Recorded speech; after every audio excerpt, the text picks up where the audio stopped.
નમસ્કાર, શો ટાઈમમાં આપનું સ્વાગત છે।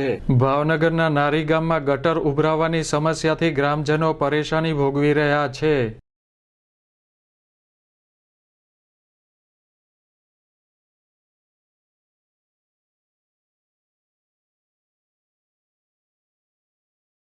નારી ગામનો ભાવનગર મહાનગરપાલિકા વિસ્તારમાં સમાવેશ થયા બાદ ₹10 કરોડના ખર્ચે નવી ગટર લાઇન નાખવામાં આવી છે।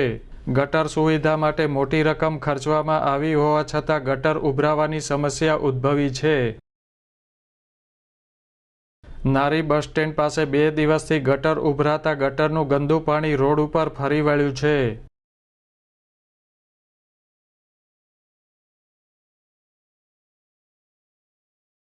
આ સમસ્યા અંગે સ્થાનિક વસાહતીએ માહિતી આપી હતી। અડધો કિલોમીટર સુધી પાણી 2 દિવસથી ગટરનું રોડ ઉપર ફેલાય છે, તોય સત્તાધીશોના પેટમાં પાણી હલતું નથી।